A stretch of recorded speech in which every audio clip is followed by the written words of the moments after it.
ইতিহাসের বাঁক বদলে দেয়া জুলাই শুরু। আবু সাইদের কবর জিয়ারত করে দেশ গড়ার পদযাত্রা এনসিপির বিচার সংস্কার ও নতুন সংবিধানের দাবিতে অটল থাকার ঘোষণা। রাষ্ট্রকে ফ্যাসিবাদ মুক্ত করাই ছিল গণ অভ্যুত্থানের মূল মন্ত্র। জুলাই ক্যালেন্ডার উদ্বোধন করে প্রধান উপদেষ্টা, স্বৈরাচার মাথাচাড়া দিলেই বিনাশের ডাক। স্থানীয় নয় জাতীয় নির্বাচনের লক্ষ্যে প্রস্তুতি নিচ্ছে ইসি। প্রধান উপদেষ্টা সিইসি সাক্ষাতে ভোট নিয়ে আলোচনা হলেও ঠিক হয়নি দিনক্ষণ। নিরপেক্ষ থাকবে সরকার ও কমিশন। এবং সচল হলো পদ্মা সেতু দুর্নীতির মামলা। ফের অনুসন্ধান শুরু দুদকের। কমিশনের হাতে সাবেক সচিব মোশাররফ হোসেন ভূঁইয়ার অনিয়মের তথ্য উপাত্ত। পরামর্শক নিয়োগে মানা হয়নি বিধি।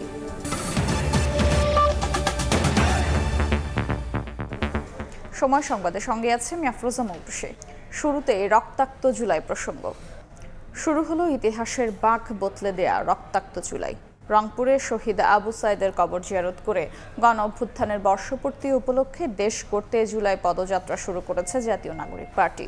কর্মসূচিতে অংশ নিয়ে দলের শীর্ষ নেতারা বিচার সংস্কার ও নতুন সংবিধানের দাবিতে অটল থাকার ঘোষণা দেন।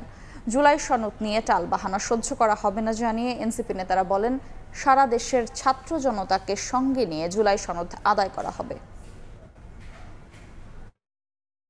বছর ঘুরে এলো রক্তাক্ত জুলাই। কোটা আন্দোলন থেকে শুরু করে ধাপে ধাপে স্বৈরাচার সরকার বিরোধী আন্দোলন, অতঃপর 16 বছরের দুঃশাসনের অবসানে বিজয়ের হাসি। আর ছাত্র জনতার এই গণ অভ্যুত্থানের প্রথম শহীদ রংপুরের আবু সাইদ। মঙ্গলবার রংপুরের পীরগঞ্জে সে আবু সাইদের কবর জিয়ারতের মধ্য দিয়ে জুলাই অভ্যুত্থানের বর্ষপূর্তি উপলক্ষে মাসব্যাপী কর্মসূচির সূচনা করল জাতীয় নাগরিক পার্টি। জিয়ারত শেষে দলটির আহ্বায়ক নাহিদ ইসলাম বলেন, জুলাই জুড়ে এই কর্মসূচির মাধ্যমে দেশের প্রতিটি প্রান্তে পৌঁছাতে চায় এনসিপি। এছাড়াও বিচার সংস্কার ও নতুন সংবিধানের দাবিতে এনসিপির অটল অবস্থানের কথাও জানান তিনি। জুলাইয়ের ইস্তেহার, জুলাইয়ের ঘোষণাপত্র এই সরকারের থেকে আদায় করব, যে ঘোষণাপত্রে আপনার আমার অধিকারের কথা লেখা। গণহত্যার বিচার ও গণপরিষদ নির্বাচনের মাধ্যমে আবারও নতুন সংবিধান রচনার দাবি জানান দলটির সদস্য সচিব আক্তার হোসেন। গাইবান্ধাবাসী এনসিপির সাথে থেকে জুলাই ঘোষণাপত্র, জুলাই সনদ সংস্কার এবং নতুন সংবিধান বাস্তবায়নে কাজ করে যাবে ইনশাআল্লাহ। পরে পদযাত্রার অংশ হিসেবে গাড়িবহর নিয়ে গাইবান্ধা অভিমুখে রওনা দেয় এনসিপি নেতাকর্মীরা। যাত্রাপথে সংক্ষিপ্ত বিরতি দিয়ে বিভিন্ন জায়গায় স্থানীয়দের সঙ্গে কুশল বিনিময় করেন দলের নেতারা। বিকেলে গাইবান্ধা পৌঁছানোর পর শহীদ মিনার অভিমুখে পদযাত্রা শেষে নেতারা বলেন, মৌলিক সংস্কারের মধ্য দিয়েই নির্বাচনে যেতে হবে। ভারত থেকে পতিত সরকারের দোসররা ষড়যন্ত্র করছে বলেও অভিযোগ তাদের। জুলাই সনদ ও ঘোষণাপত্র আদায় করে নতুন দেশ গড়ার লক্ষ্যে এনসিপি মাঠে নেমেছে বলেও জানান তারা। 2024 সালে আমরা শেখ হাসিনাকে উৎখাত করার জন্য রাজপথে নেমেছিলাম। এখন আমাদের উৎখাত হয়েছে, পতন হয়েছে, কিন্তু নতুন দেশ এখনো গঠন হয়নি। সেই নতুন দেশ গঠনের জন্য এবার আমরা রাজপথে নেমেছি। পদযাত্রা শেষে গাইবান্ধা থেকে আবারও রংপুরে ফিরে যান এনসিপি নেতাকর্মীরা। শাবাব ওয়াসি, সময় সংবাদ, রংপুর। রাষ্ট্রকে ফ্যাসিবাদ মুক্ত করাই ছিল গণ অভ্যুত্থানের মূল মন্ত্র। জুলাই ক্যালেন্ডার উদ্বোধন করে কথা জানিয়েছেন প্রধান উপদেষ্টা ডক্টর মোহাম্মদ ইউনূস। স্বৈরাচার মাথাচাড়া দিলেই বিনাশের ডাক দিয়ে তিনি বলেন, আর যেন 16 বছর অপেক্ষা করতে না হয় সেই কাজ চলছে। এ সময় ফ্যাসিবাদ ঠেকাতে সবাইকে ঐক্যবদ্ধ থাকার আহ্বান জানান ডক্টর ইউনূস। রক্তাক্ত জুলাইয়ের বর্ষপূর্তিতে শুরু হলো মাসব্যাপী রাষ্ট্রীয় কর্মসূচি। মঙ্গলবার সকালে প্রধান উপদেষ্টার তেজগাঁও কার্যালয়ে কর্মসূচির উদ্বোধনী অনুষ্ঠানে প্রধান অতিথি ডক্টর মোহাম্মদ ইউনূস। এ সময় অতিথিদের সঙ্গে নিয়ে জুলাই অভ্যুত্থানের ঘটনাবহুল দিনলিপি নিয়ে জুলাই ক্যালেন্ডারের উদ্বোধন করেন প্রধান উপদেষ্টা। পরে জাতীয় বিশ্ববিদ্যালয়ের 3 শিক্ষার্থীর হাতে শিক্ষাবৃত্তি তুলে দেন ডক্টর ইউনূস। জুলাই অভ্যুত্থানের ঘটনাবলী নিয়ে প্রদর্শন করা হয় প্রামাণ্যচিত্র। পুলিশ কোথায় আছে অবস্থানটা দেখার জন্য আমি আসলে প্রধান অতিথির বক্তব্যের শুরুতে জুলাই শহীদদের গভীর শ্রদ্ধা ভরে স্মরণ করেন ডক্টর ইউনূস। বলেন, জুলাই আন্দোলনের মূল মন্ত্রই ছিল ফ্যাসিবাদের বিলোপ করে নতুন বাংলাদেশ বিনির্মাণ। জুলাই ছিল দেশের গণতন্ত্র পুনরুদ্ধারের লড়াই এক অমোঘ ডাক। এক জনতার জাগরণ। সেই আন্দোলনের মর্মবাণী ছিল ফ্যাসিবাদের বিলোপ করে নতুন বাংলাদেশ বিনির্মাণ, রাষ্ট্রকে জনগণের হাতে ফিরিয়ে দেওয়া। আমরা প্রতি বছর এই সময়কালটা উদযাপন করব, যাতে পরবর্তীতে 16 বছর আমাদের অপেক্ষা করতে না হয় আবার এই অভ্যুত্থান করার জন্য। আমরা প্রতি বছর এটা করব, যাতে কোনো স্বৈরাচারের কোনো চিহ্ন দেখা গেলে সেটা তাৎক্ষণিকভাবে আমরা বিনাশ করতে পারি। দেশের মাটিতে আর কখনো যেন স্বৈরাচারী মাথা চাড়া দিয়ে উঠতে না পারে, সেজন্য জুলাইয়ের মতো ঐক্যবদ্ধ থাকার আহ্বান জানান প্রধান উপদেষ্টা। রক্তের বিনিময়ে পাওয়া দেশ গড়ার এই সুযোগ যেন হারিয়ে না যায়, সেজন্য জনগণকে সচেতন থাকার পাশাপাশি ফ্যাসিবাদের চিহ্ন দেখা মাত্রই তা বিনাশের আহ্বান জানান ডক্টর ইউনূস। এই অনুষ্ঠানমালার মাধ্যমে জুলাই আগস্ট মাস জুড়ে আমরা গত বছরের প্রতিটি দিনকে আবার পুনর্জীবিত করব,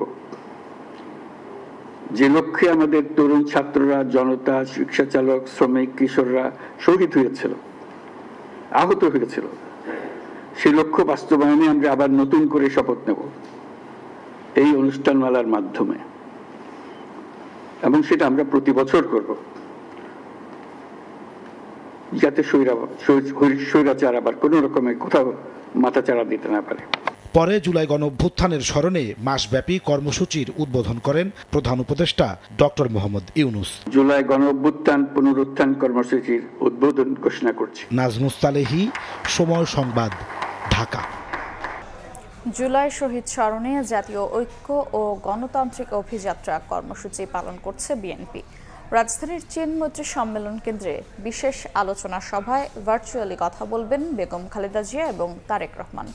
অনুষ্ঠানে জুলাই গণ অভ্যুত্থানে নৃশংসতার বিচারের দাবি জানিয়েছেন শহীদ পরিবার ও আহতরা। এদিকে গত 17 বছর ধরে গুম ও বিচার বহির্ভূত হত্যাকাণ্ডের শিকার শহীদ পরিবারগুলো বিচার না পাওয়ায় ক্ষোভ জানিয়েছে। শাতিলা শারমিনের রিপোর্ট। বাবা কত কষ্ট করে আমার নামটা লিখতে, হয়তো আমার বাবার অনেক কষ্ট হয়েছে ওই নামটা লিখতে। আয়না ঘরের অনেক লেখা ওগুলো সব মুছে ফেলছে। স্বজন হারানোর বেদনা তাড়িয়ে বেরিয়েছে সব সময়।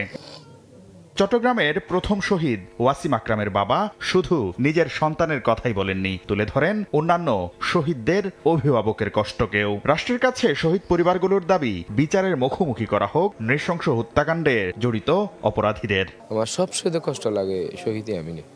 আমার ছেলের জন্য আমার এত কষ্ট লাগে না। আমার ছেলে তো গুলি খাইছে, চলে গেছে। উনি তো কমসে কম 1 ঘন্টা উপরে গেছে ওনার জানটা যাইতে। স্বৈরাচারীর বিনাশ ঘটানো গৌরবের জুলাই গণ অভ্যুত্থানের বর্ষপূর্তিতে রাজধানীর চিনমৈত্রী সম্মেলন কেন্দ্রে বিএনপি আয়োজিত শহীদ পরিবারের সম্মানে বিশেষ আলোচনা সভা জাতীয় ঐক্য ও গণতান্ত্রিক অভিযাত্রা। এতে উপস্থিত হন 17 বছরের গুম ও বিচার বহির্ভূত হত্যাকাণ্ডের শিকার হওয়া পরিবারের সদস্যরা। আমার হাজবেন্ড অসুস্থ, এই রোড আইয়েছে, আমার হাজবেন্ড মারা গেছে মার্চের 18 তারিখে। এটাই ছিল আবরার ফাহাদের অপরাধ। সে দেশের জন্য কথা বলাতে তাকে নির্মমভাবে হত্যা করা হয়। যখনই যেখান থেকে প্রতিবাদ করতে গেছে তাদের প্রতি নেমে আসে তাদের খড়গহস্ত। স্বৈরাচারী সরকার পতনের 1 বছর পার হলেও অমানবিক এসব হত্যাকাণ্ডের বিচার না হওয়ায় ক্ষোভ প্রকাশ করেন অনেকে। এই স্বাধীন দেশে যেভাবে গুলি করে হত্যা করে। শাকির আহমেদ, সময় সংবাদ, ঢাকা। এই মুহূর্তে রাজধানীর শেরেবাংলা নগরের চিনমৈত্রী সম্মেলন কেন্দ্রে আছেন রিপোর্টার আহমেদ সালিহিন। সরাসরি যাচ্ছি তার কাছে। জুলাই গণঅভ্যুত্থানের আজ 1 বছর পূর্তি হতে যাচ্ছে এই মাসটিতে, আর যে কারণে আজকে বিএনপি রাজধানীর শেরেবাংলা নগরের চিনমৈত্রী সম্মেলন কেন্দ্রে অনুষ্ঠান আয়োজন করছে আলোচনার সভার, এবং শহীদদের স্মরণে তাদের সম্মানিত যারা যে শহীদ যারা রয়েছেন তাদের পরিবার সদস্যদের সম্মাননা দেওয়ার জন্য মূলত আজকের এই অনুষ্ঠানে আয়োজন করেছে, যেখানে বিএনপির ভারপ্রাপ্ত চেয়ারম্যান তারেক রহমান উদ্বোধন ঘোষণা করবেন এই অনুষ্ঠানের। একই সঙ্গে বিএনপির চেয়ারপারসন বেগম খালেদা জিয়া, যিনি আজকের অনুষ্ঠানের প্রধান অতিথি হিসাবে তার ভার্চুয়ালি তিনি বক্তব্য রাখার কথা রয়েছে। আর কিছুক্ষণের মধ্যে বিএনপি মহাসচিব মির্জা ফখরুল আলমগীর কথা বলবেন বলে আমরা জানতে পেরেছি। একটি বিষয় বলে রাখতে চাই যে এখানে আজকের এই অনুষ্ঠানে আলোচনার সভায় যারা নিহত হয়েছেন বিগত গণঅভ্যুত্থানে নিহত হয়েছেন এবং আহত তাদের পরিবারের সদস্যরা আজকে এখানে উপস্থিত হয়েছেন, যেখানে বিএনপির 734 জন নেতা কর্মী অঙ্গ সহযোগী সংগঠনের সমর্থক সহ 734 জন নিহত হয়েছেন। তাদের পরিবারের সদস্য কিন্তু আজকে এখানে এসেছেন এবং তাদের মধ্যে কয়েকজন এখানে বক্তব্য রেখেছেন। তারা কিন্তু কান্না জড়িত কণ্ঠে তাদের আবেগ ধরে রাখতে পারেনি। তারা তাদের স্বজনদের হারানোর যে বেদনা সেটি তুলে ধরছিলেন। একই সঙ্গে বিগত আন্দোলনের সময় অর্থাৎ গত 15 বছরের সরকার বিরোধী আন্দোলনের সময় যেই সদস্যরা যে কর্মীরা নিহত হয়েছিলেন তাদের পরিবারের সদস্যরাও নিহত হয়েছেন বা গুম হয়েছে, তাদের পরিবারের সদস্যরা কিন্তু আজকে এই অনুষ্ঠানে এসেছেন। তাদেরও পরিবারের শিশু সন্তান সহ তাদের পরিবারের অন্যান্য সদস্যরা কথা বলছিলেন এবং একই সঙ্গে ওই সময়টিতে একটি আবেগঘন পরিবেশ তৈরি হয় এই অঞ্চলটিতে। এবং একই সঙ্গে আমরা দেখতে পেরেছি যে বিএনপির ভারপ্রাপ্ত চেয়ারম্যান তারেক রহমান তিনিও কিন্তু আসলে তার আবেগ ধরে রাখতে পারেননি, তার চোখে কিন্তু আমরা পানি দেখেছি। অর্থাৎ তিনি কিন্তু এখানে আমরা দেখতে পেরেছি যে তাদের যে যারা স্বজন হারিয়েছেন তাদের সন্তান তাদের পরিবারের সদস্যরা যখন কথা বলছিলেন, যারা তাদের আকুতি জানাচ্ছিলেন, তখন তারেক রহমান আসলে তার চোখের পানি ধরে রাখতে পারেননি। আমরা কিন্তু দেখতে পেরেছি কিছুক্ষণের মধ্যে বিএনপির ভারপ্রাপ্ত চেয়ারম্যান তারেক রহমান এই অনুষ্ঠান এবং জুলাইয়ের যে তারা কর্মসূচি দিয়েছেন 36 দিন ব্যাপী সেটির উদ্বোধন করবেন। একই সঙ্গে তার পরপরই বিএনপির চেয়ারপারসন বেগম খালেদা জিয়া তিনিও তার বক্তব্য রাখবেন এই অনুষ্ঠানে ভার্চুয়ালি, সেটি আমি জানতে পেরেছি।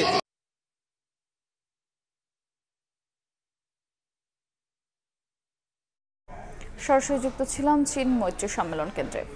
জুলাই গণ অভ্যুত্থানের বর্ষপূর্তির প্রথম দিন যথাযথ মর্যাদা এবং ভাবগাম্ভীর্যের মধ্য দিয়ে পালন করেছে বিভিন্ন রাজনৈতিক দল। জুলাইয়ের চেতনা সমুন্নত রাখতে নিজ নিজ জায়গা থেকে দেশবাসীর প্রতি আহ্বান জানান দলগুলোর শীর্ষ নেতারা।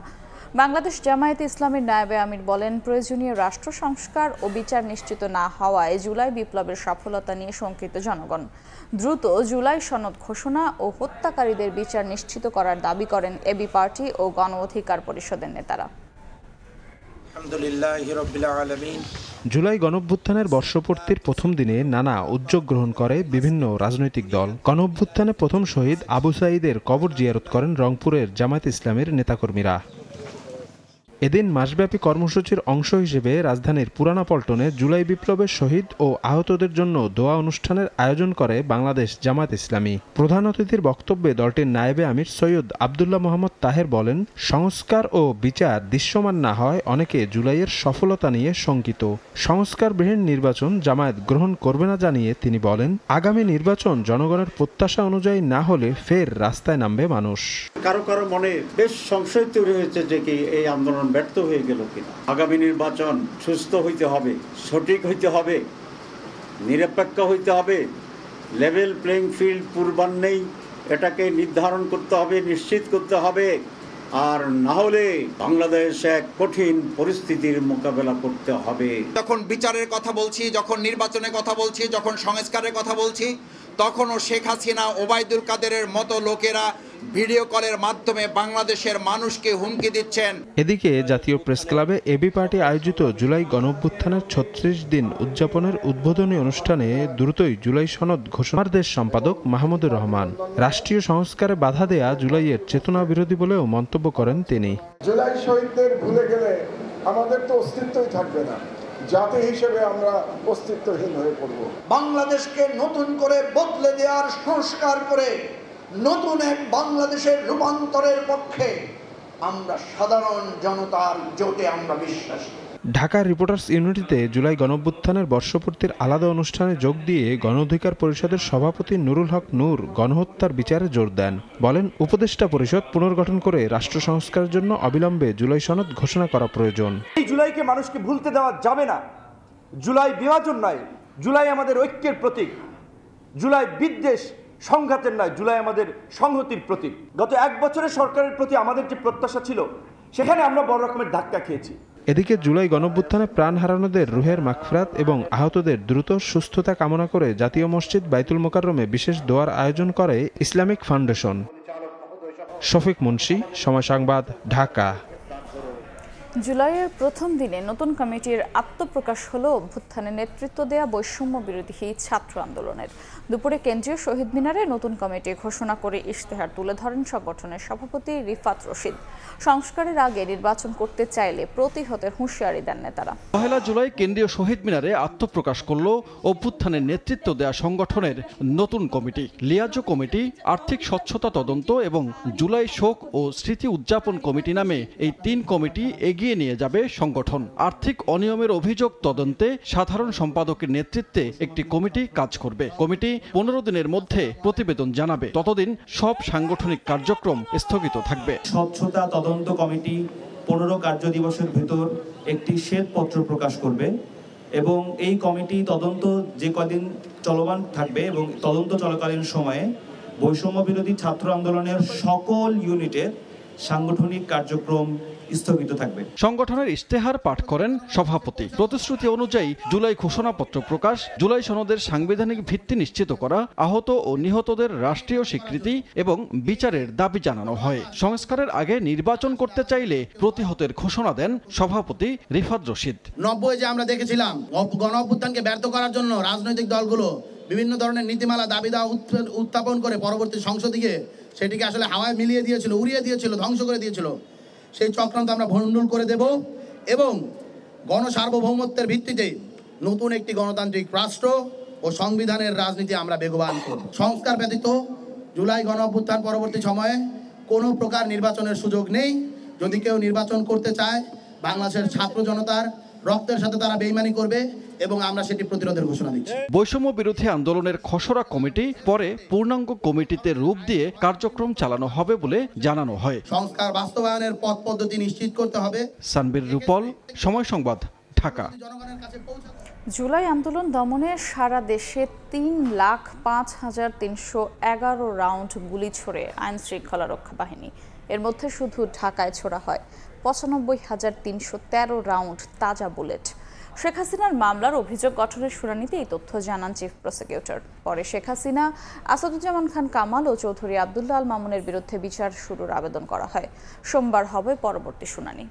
জুলাই আগস্টে মানবতাবিরোধী অপরাধের মামলায় সাবেক প্রধানমন্ত্রী শেখ হাসিনা, সাবেক স্বরাষ্ট্রমন্ত্রী আসাদুজ্জামান খান কামাল ও চৌধুরী আব্দুল্লাহ আল মামুনের বিচারে মঙ্গলবার সকাল 11:30টার পর আন্তর্জাতিক অপরাধ ট্রাইব্যুনালের কার্যক্রম শুরু হয়। এদিন এই 3 জনের বিরুদ্ধে অভিযোগ গঠন করে বিচার শুরুর আবেদন করেন চিফ প্রসিকিউটর। আসামিদের জ্ঞাতসারে এবং তাদের নির্দেশনায় দেশব্যাপী মানবতাবিরোধী অপরাধ সংগঠিত হয়েছে।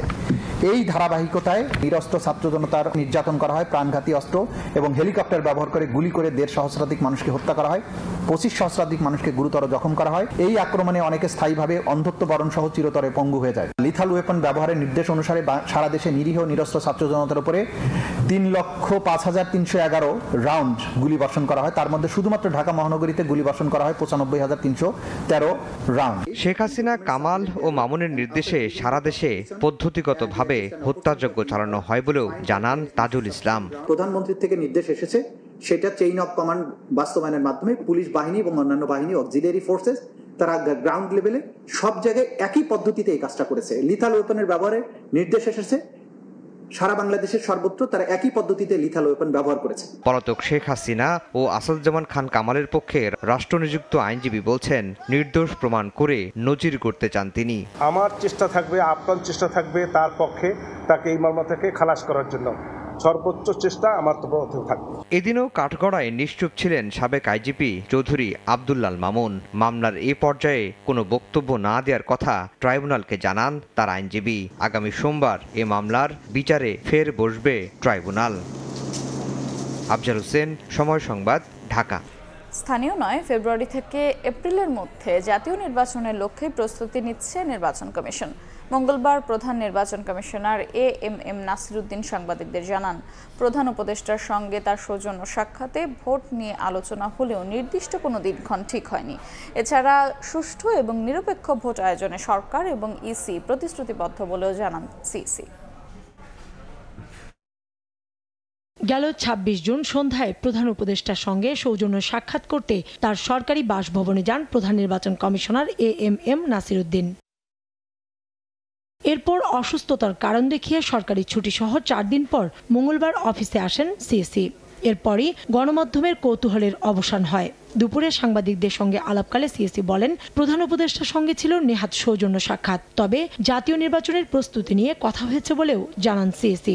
উনি যেটা জানতে চেয়েছেন যে উনি একটা free fair and credible election জাতিকে উপহার দিতে চান, আমাদের প্রস্তুতি আছে কিনা নির্বাচনের তারিখ নিয়ে কোনো আলোচনা হয়নি, ওটাকে আমার উদ্দেশ্যও ছিল না। নির্বাচনের তারিখ এবং শিডিউল এটা আপনারা যথাসময়ে পাবেন, জানতে পারবেন এবং ইলেকশন কমিশন থেকেই জানতে পারবেন। জানান, সরকারের কমিটমেন্ট অনুযায়ী ফেব্রুয়ারি থেকে এপ্রিলের মধ্যে জাতীয় নির্বাচনের প্রস্তুতিতে কাজ করছে ইসি। সুষ্ঠু ও নিরপেক্ষ নির্বাচনে সরকার আন্তরিক বলেও জানান নাসিরউদ্দিন। আমাদের ফোকাস এই মুহূর্ত পর্যন্ত জাতীয় নির্বাচনকে কেন্দ্র করে নিয়েছি। লন্ডনের ফেব্রুয়ারির কথা আসছে, এর আগে উনি এপ্রিলের কথা আসছে, ওর মধ্যে ওই দুইটা টাইম ফ্রেমকে সামনে রেখে আমরা প্রস্তুতি।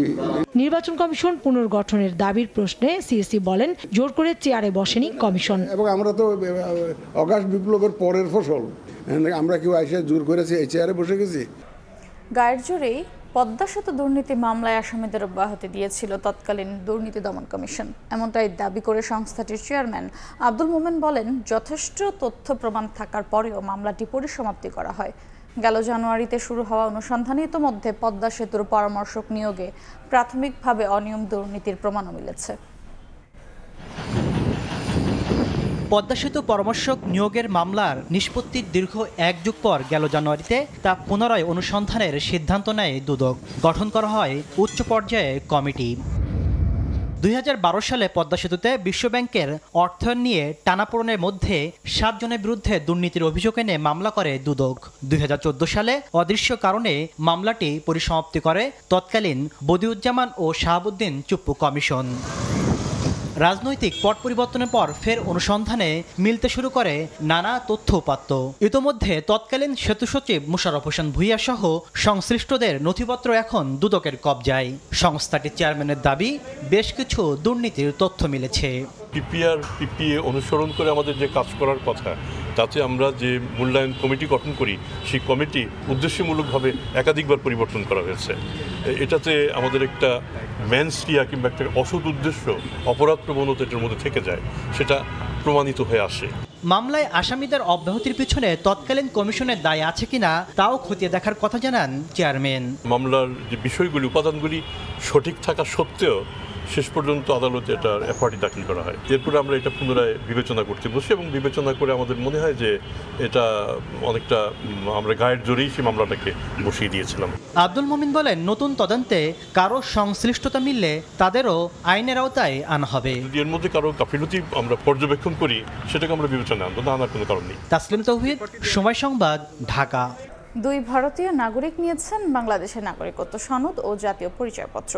পঞ্চগড়ের বোদা উপজেলার মারিয়া বামনহাট ইউনিয়নের জায়গিরপাড়া এলাকার বাসিন্দা হিসেবে কিনেছেন বাংলাদেশি সিম, খুলেছেন ব্যাংক অ্যাকাউন্ট। বিষয়টি জানাজানির পর চাঞ্চল্য সৃষ্টি হয়েছে। এরই মধ্যে তদন্ত শুরু করে ওই 2 এনআইডি ব্লক করার কথা জানিয়েছে সংশ্লিষ্ট বিভাগ। বজেন্দ্রনাথ রায় প্রধান ও ভবেন্দ্রনাথ রায় প্রধান নথি অনুযায়ী ভারতের পশ্চিমবঙ্গ রাজ্যের জলপাইগুড়ি জেলার ধূপগুড়ি থানার মাগুরমারি গ্রামের বাসিন্দা তারা, অথচ সম্প্রতি তারা বাংলাদেশের নাগরিকত্ব সনদ নিয়েছেন পঞ্চগড়ের বোদা উপজেলার মারিয়া বামনহাট ইউনিয়নের জায়গিরপাড়া এলাকা থেকে। কিনেছেন বাংলাদেশি সিম, খুলেছেন ব্যাংক অ্যাকাউন্ট। সম্প্রতি তাদের বাংলাদেশি নাগরিকত্ব নেওয়া প্রকাশ পেলে এলাকায় চাঞ্চল্য সৃষ্টি হয়েছে। এ বিষয়ে খোঁজ নেওয়া হলে জায়গিরপাড়া এলাকার কোনো বাসিন্দা তাদের চিনতে পারেননি। হিন্দু মুসলমান যারা এখানে আছে সবাইকে চিনি জায়গিরপাড়া। এই পরিবারটাকে তো আমি চিনি না। 80 বছর পর্যন্ত লোক আছে, তারা কোনোদিন বলতে পারতেছে না, ছবিগুলো দেখে বলতে পারতেছে না এরা এই জায়গার মানুষ। আমরা ভোটার তালিকারও কাজ করছি, আমার জানা মতে এই নামে কোনো ব্যক্তি এই এলাকায় নেই।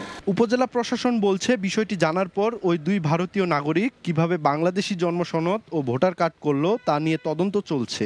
আর এরই মধ্যে অভিযুক্তদের এনআইডি ব্লক করা হয়েছে বলে জানায় নির্বাচন অফিস। তদন্তে বের হয়ে আসছে, তখন নির্বাচন অফিস তাদের এই এটা বাতিলের সিদ্ধান্ত নিয়েছে, আপাতত স্থগিত করেছে এবং সকল কার্যক্রম বন্ধ আছে। যেহেতু এটা তদন্তাধীন এবং এখনো সিদ্ধান্ত হয়নি, সে প্রেক্ষিতে বর্তমানে 2টি এনআইডি লক করা আছে। ভারতীয় নাগরিক বাংলাদেশি বাসিন্দা হওয়ার রহস্য উন্মোচনে ঘটনার সুষ্ঠু তদন্তের দাবি এলাকাবাসীর। সোহাগ হায়দার, সময় সংবাদ, পঞ্চগড়।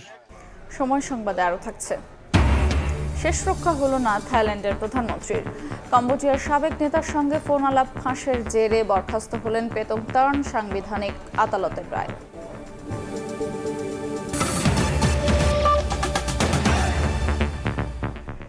বৈষম্যহীন ও অন্তর্ভুক্তিমূলক সমাজ বিনির্মাণে ঢাকা বিশ্ববিদ্যালয় প্রতিপাদ্যে পালিত হয়েছে ঢাকা বিশ্ববিদ্যালয়ের ১০৪তম প্রতিষ্ঠা বার্ষিকী। ঢাকা বিশ্ববিদ্যালয়ের টিএসসিতে বিশ্ববিদ্যালয় দিবসের মূল অনুষ্ঠান শুরু হয় সকাল ১০টায়। প্রধান অতিথি হিসেবে উপস্থিত ছিলেন বিশ্ববিদ্যালয়ের উপাচার্য। এর আগে সকাল ৯:৩০টায় বিভিন্ন হল ও হোস্টেল থেকে শিক্ষক, শিক্ষার্থী, কর্মকর্তা ও কর্মচারী শোভাযাত্রা সহ স্মৃতি চিরন্তন চত্বরে একত্রিত হন। উপাচার্যের নেতৃত্বে ক্যাম্পাস জুড়ে বের হয় বর্ণাঢ্য শোভাযাত্রা। পরে টিএসসি মিলনায়তনে অনুষ্ঠিত হয় এক আলোচনা সভা। এছাড়াও পায়রা চত্বরে অনুষ্ঠিত উদ্বোধনী আয়োজনে জাতীয় পতাকা উত্তোলন এবং কেক কাটা হয়। এ সময় পরিবেশিত হয় জাতীয় সঙ্গীত ও দেশাত্মবোধক গান। ১৯২১ সালের ১ জুলাই আনুষ্ঠানিকভাবে যাত্রা শুরু করে ঢাকা বিশ্ববিদ্যালয়।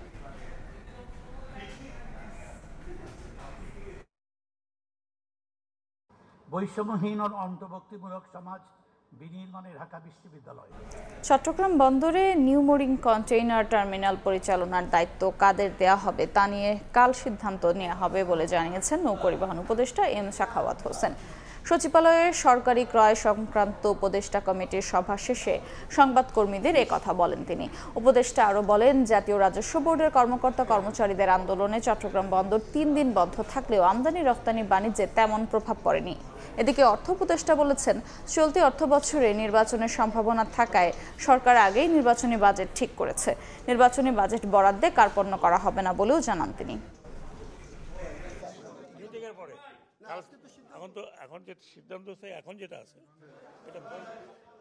নির্বাচনের জন্য অর্থ যা বরাদ্দ দেওয়া হয়েছে এবং নির্বাচনীতে অর্থ যা দেওয়া হয় সেটা কোনো আমরা কার্পণ্য করবো না। এখন যে সিদ্ধান্ত এখন যেটা আছে এটা বন্দর ডিসাইড করে কারা করবে। ডিপিএম 6 মাসের জন্য জাহাজীকরণ বাকি ছিল, কাজে ওইটাতে কোনো এফেক্ট হয়নি 3 দিন। যেটা এফেক্ট হয়েছে সেটা হচ্ছে এই জাহাজীকরণের পরে যেগুলো ভিতরে যাওয়ার কথা কাস্টম চেকিংয়ের পরে সেগুলোতে এফেক্ট হয়েছে। ২০২৪-২৫ অর্থ বছরের শেষ হওয়ার একদিন আগ পর্যন্ত রাজস্ব আদায় হয়েছে প্রায় ৩,৬১,০০০ কোটি টাকা, যা লক্ষ্যমাত্রার চেয়ে ১,২,৫০০ কোটি টাকা কম। ব্যবসায়ীরা বলছেন, শতাংশে নয়, পরিসর বাড়িয়ে পূরণ করতে হবে রাজস্ব আদায়ের লক্ষ্য। এদিকে অর্থনীতিবিদদের আশঙ্কা, লক্ষ্যমাত্রা পূরণ না হলে নতুন অর্থ বছরে ঘাটতি আরও বাড়বে। অন্তরা সেনের রিপোর্ট। রাষ্ট্র পরিচালনার অন্যতম চালিকা শক্তি অর্থ, যার যোগান দিয়ে থাকে জাতীয় রাজস্ব বোর্ড। সদ্য বিদায়ী অর্থ বছরে সংস্থাটির রাজস্ব আদায়ের লক্ষ্য ছিল 4,80,000 কোটি টাকা। অর্থ বছরের মাঝপথে এসে লক্ষ্যমাত্রা কমিয়ে করা হয় 4,63,500 কোটি টাকা। কিন্তু বছরের একদিন বাকি রেখে প্রতিষ্ঠানটির হিসাব বলছে আদায় হয়েছে 3,60,922 কোটি টাকা, যা সংশোধিত লক্ষ্যমাত্রার চেয়ে 1,02,578 কোটি টাকা এবং 2023-24 অর্থ বছরে আদায় হওয়া রাজস্বের চেয়ে 5.68% কম। রেভিনিউ আদায় হয়েছে 3,60,922 কোটি টাকা। নেতিবাচক প্রভাবের কারণ হিসেবে অনেকেই বলছেন, জাতীয় স্বার্থকে সমুন্নত রেখে যেখানে রাজস্ব আদায়ে জোর দিতে হতো কর্মকর্তাদের, সেখানে সরকার ও নিজেদের মধ্যে মতপার্থক্য তৈরি করে সৃষ্টি করা হয় অচল অবস্থা, যার প্রভাব পড়েছে অর্থ বছরের শেষ সময়ে। এমন প্রেক্ষাপটে ব্যবসায়ীরা মনে করেন, করের হার না বাড়িয়ে বাড়াতে হবে পরিসর। বর্তমানে যারা ভ্যাট আর ট্যাক্স দিচ্ছে এরকম সংখ্যা যদি করি, আমার মনে হয় 50টা হবে না। করের আওতা বাড়াইতে হবে, এটা হলো মূল লক্ষ্য। আওতা যদি না বাড়াইতে পারেন তাহলে এটা কোনো গভর্নমেন্ট আসলে এটা সম্ভব পারে না, অতীতেও পারে না আর সামনেও পারবে না। এদিকে রাজস্ব আদায়ের ঘাটতির প্রভাব পড়বে আর্থিক খাতে, এমনটি জানিয়ে বিশেষজ্ঞরা বলছেন, লক্ষ্যমাত্রা পূরণে ব্যর্থ হলে সংকট আরো বাড়বে নতুন অর্থ বছরে। এই বছর তো আসলে একটা চরম একটা উচ্চায়ের মধ্যে দিয়ে সরকারকে পার করতে হয়েছে। তো এটা স্বাভাবিক, কালেকশনস টার্গেট যেটা ছিল সেটা লক্ষ্যমাত্রা অনুযায়ী হয়তো কাঙ্ক্ষিত মাত্রায় পৌঁছাবে না। আমাদের সবচেয়ে বড় সমস্যা হচ্ছে আগামী বছরের জন্য, যে যদি এই বছরে 1 লাখ কোটি টাকা যদি কম হয়, তাহলে আগামী বছরে যে 4,99,000 কোটি টাকা টার্গেট ধরা হয়েছে, এটা কিভাবে আসলে আপনার আহরণ হবে। এবং যদি আমরা এর কাছাকাছি যদি যেতে না পারি, তাহলে আমাদের তো ডেফিসিট আরও বাড়বে। ব্যাংকিং খাত থেকে লোন নেওয়া বলেন, এটা আরও অনেক বেড়ে যাবে। তখন অর্থনীতি একটা ঝুঁকির মধ্যে পড়ে যাবে। এনবিআর এর পরিসংখ্যান বলছে গেল 4 অর্থ বছরের কোনো বাড়ি রাজস্ব আদায়ের লক্ষ্যমাত্রা ছুঁতে পারেনি সংস্থাটি। অন্তরা সেন, সময় সংবাদ, ঢাকা। অর্থ বছরের শেষ দিন বৈদেশিক মুদ্রা রিজার্ভ বেড়ে দাঁড়িয়েছে $2,666 কোটি। আন্তর্জাতিক মুদ্রা তহবিল IMF এর BPM6 পদ্ধতি অনুযায়ী রিজার্ভের সবশেষ তথ্য প্রকাশ করেছে বাংলাদেশ ব্যাংক। কেন্দ্রীয় ব্যাংক আরও জানায়, গ্রস রিজার্ভের পরিমাণ $3,168 কোটি। স্বল্পমেয়াদী বিভিন্ন বৈদেশিক দায় দেনা পরিশোধের পরিমাণ বাদ দিয়ে রিজার্ভের নিট হিসাব করা হয়। বর্তমান পরিমাণ $2,000 কোটি বিলিয়ন, যা IMF এর শর্ত পূরণ করেছে। গেল অর্থ বছরে $3,000 কোটি বেশি রেমিটেন্স আয়ের উপর ভর করে বাড়তে শুরু করে রিজার্ভ। পাশাপাশি রপ্তানি আয়ও ছিল প্রবৃদ্ধি। অন্যদিকে অন্তর্বর্তী সরকার দায়িত্ব নেওয়ার পর ব্যাংক খাতে শৃঙ্খলা ফেরানোর উদ্যোগে অর্থ পাচার কমেছে বলে ধারণা করা হচ্ছে।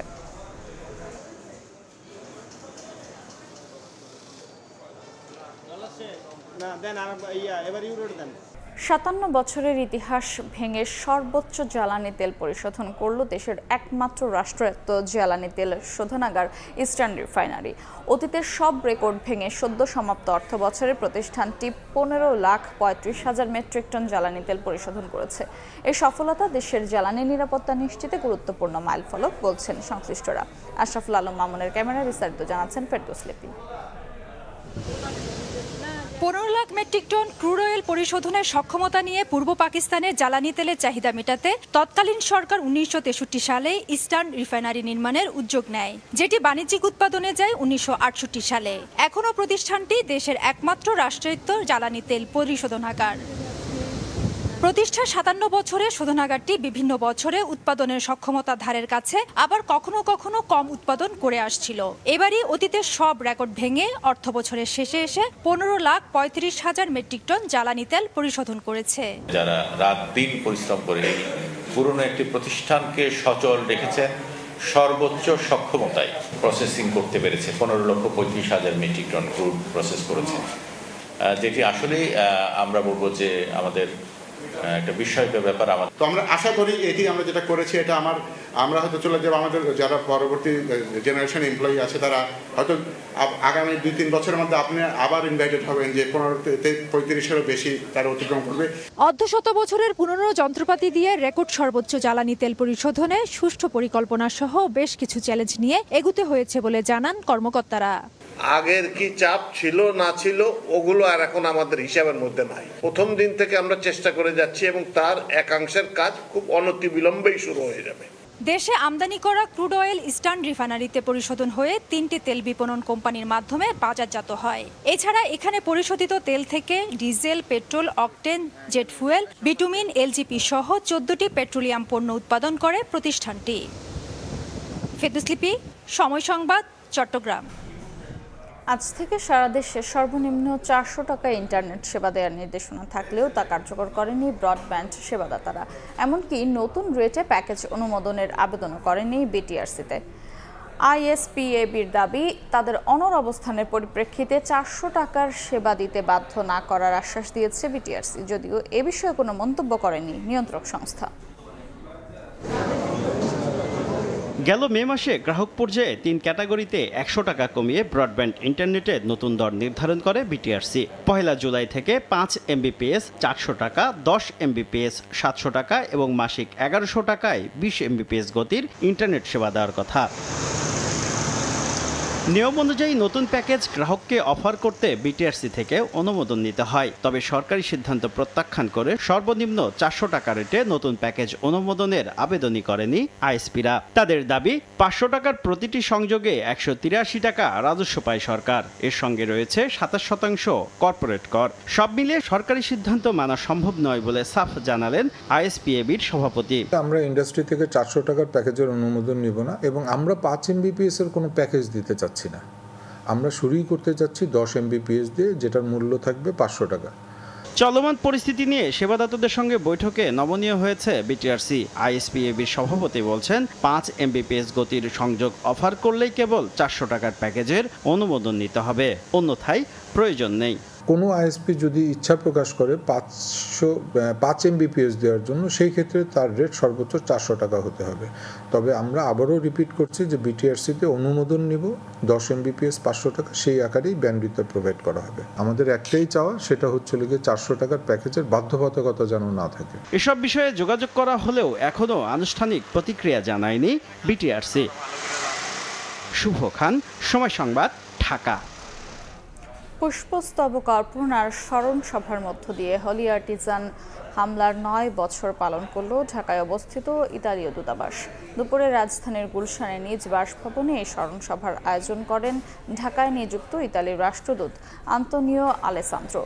দুপুর 12:30টায় হলি আর্টিজান হামলায় নিহতদের নাম ফলকে ফুল দিয়ে শ্রদ্ধা জানান পররাষ্ট্র সচিব আসাদ আলম সিয়াম, ইতালি সহ বিভিন্ন দেশের কূটনীতিক ও নিহতের পরিবারের সদস্যরা। এরপর নিহতদের বিভিন্ন স্মৃতিচারণ করেন বক্তারা। একই সঙ্গে জঙ্গি ও সন্ত্রাসবাদের বিরুদ্ধে নিজেদের শক্ত অবস্থান ব্যক্ত করেন তারা। 2016 সালের এই দিনে কূটনৈতিক এলাকায় অবস্থিত হলি আর্টিজান বেকারিতে নিহত হওয়া 22 জনের মধ্যে 17 জনই ছিলেন বিদেশি, যার মধ্যে সর্বোচ্চ 9 জন ছিলেন ইতালির নাগরিক। এছাড়াও জাপান, ভারত ও যুক্তরাষ্ট্রের নাগরিকও প্রাণ হারান নৃশংস এই জঙ্গি হামলায়।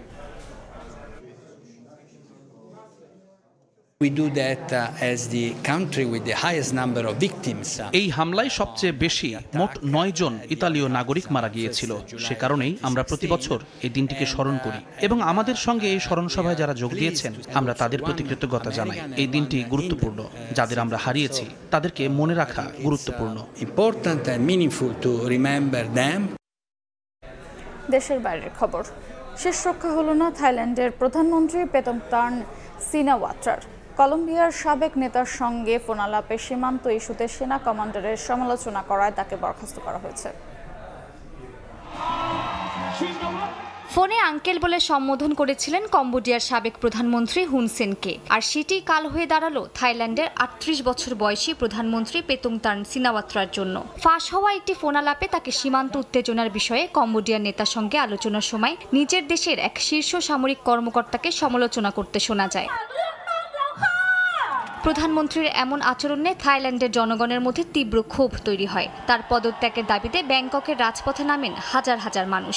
7-2 ভোটে থাইল্যান্ডের সাংবিধানিক আদালত তাকে সাময়িক বরখাস্ত করে। তাকে 15 দিনের মধ্যে নিজের পক্ষে যুক্তি উপস্থাপন করতে বলা হয়েছে। এই সিদ্ধান্তের পর তার স্থলে এখন থেকে ভারপ্রাপ্ত প্রধানমন্ত্রী হিসেবে দায়িত্ব পালন করবেন উপপ্রধানমন্ত্রী। আদালতের আদেশ মেনে দুঃখ প্রকাশ করেছেন পেতংতান সিনাওয়াত্রা। তবে প্রধানমন্ত্রীর পদ থেকে সরিয়ে দেওয়া হলেও সংস্কৃতি মন্ত্রী হিসেবে কেবিনেটে থাকছেন তিনি। আমি জানি অনেকেই এতে কষ্ট পেয়েছেন, আমি তাদের কাছে দুঃখ প্রকাশ করছি। তবে আমি থাই নাগরিক হিসেবে দেশের জন্য কাজ করে যাব।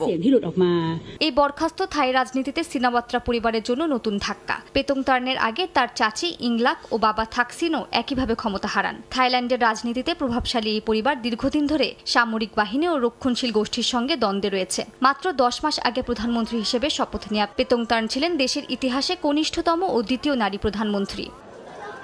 সম্প্রতি এক জরিপে তার জনপ্রিয়তা নেমে আসে মাত্র 9.2%, যেখানে মার্চ মাসেও তা ছিল 30%-এর উপরে। ক্ষমতাসীন জোট থেকে একটি বড় দল সরে যাওয়ার পর সরকার সংখ্যাগরিষ্ঠতা হারাতে বসেছে। এদিকে প্রধানমন্ত্রী বরখাস্তের একই দিনে আদালতে হাজির হয়েছেন তার বাবা, সাবেক প্রধানমন্ত্রী থাকসিন সিনাওয়াত্রা। দক্ষিণ কোরিয়ার এক সংবাদ মাধ্যমে রাজতন্ত্র নিয়ে মন্তব্য করার অভিযোগে তার বিরুদ্ধে চলছে আইনি প্রক্রিয়া। দেশে ফেরার পর থেকে তিনি রক্ষণশীলদের সঙ্গে সমঝোতায় থাকলেও পুরানো মামলাগুলো আবার সামনে আসছে। মালিহা সুহরওয়ার্দী, সময় সংবাদ। এ পর্যায়ে শীর্ষ সংবাদ জানিয়ে দিচ্ছি আরেকবার। ইতিহাসের বাঁক বদলে দেয়া জুলাই শুরু। আবু সাইদের কবর জিয়ারত করে দেশ করতে পদযাত্রা এনসিপির। বিচার, সংস্কার ও নতুন সংবিধানের দাবিতে অটল থাকার ঘোষণা। রাষ্ট্রকে ফ্যাসিবাদ মুক্ত করাই ছিল গণ অভ্যুত্থানের মূল মন্ত্র। জুলাই ক্যালেন্ডার উদ্বোধন করে প্রধান উপদেষ্টা। স্বৈরাচার মাথা চাড়া দিলেই বিনাশের ডাক।